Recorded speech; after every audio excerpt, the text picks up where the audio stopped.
sa'yo, focus ka lang sa iyong plano. Dahil wala ka rin pwede na sandalan, kundi sarili mo lang din ang pwede mong asahan. Dahil dito sa mundo, kung wala kang pakinabang, tae ka sa kanila, yan ang katotohanan.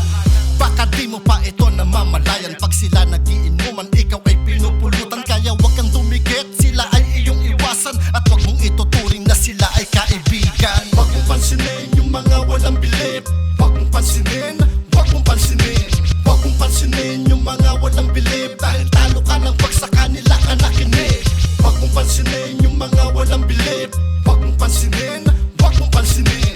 Wag mong pansinin yung mga walang bilib, dahil talo ka ng pag sa kanila ka nakinig. Di mo kailangan manlimos ng suporta sa mga dating kaibigan kakilala, maging sa kamag-anak man o kahit kapamilya. Ang tunay na suporta sa iba makikita. Real talk, eto ang realidad. Ichichismis nila ang iyong personalidad para sila'y bumida at sila ay kumintab sa kanilang kwentong binabaliktad. Hayaan mo sila, dyan sila masaya, basta't ang mahalaga wag kang manabak ng iba. Ipakita mo sa kanila na ikay masaya, kahit na ikaw ay hinihila pababa. Di mo kailangan na ipagpilitan ang iyong sarili kung turing sa'yo kalaban. Kahit na anong gawin mo, di ka kayang tanggapin yan, dahil ang totoo takot sila na masapawan mo. Wag mong pansinin yung mga walang bilib, wag mong pansinin, wag mong pansinin.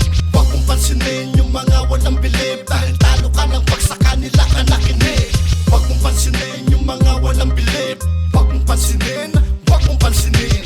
Wag mong pansinin yung mga walang bilib, dahil talo ka ng pag sa kanila ka nakinig. Wag mong kalilimutan na pasalamatan mga taong nagtiwala sa iyong kakayahan, dahil kung wala sila, malamang wala ka dyan sa iyong kalagayan na kinakatayuan. Sila ang dahilan kung bakit ka umaani ng respeto, papuri, yaman at salapi. Dahil din sa sipag mo, yan ay di may tatanggi, lalo na't sinabayan mo ng diskarte sa sarili. Yeah, kaya saludo, kahit ano man ang taas mo, sana wag kang magbabago para ang natatamasa ay hindi maglaho. Basta mag-ingat ka sa manggagamit manloloko.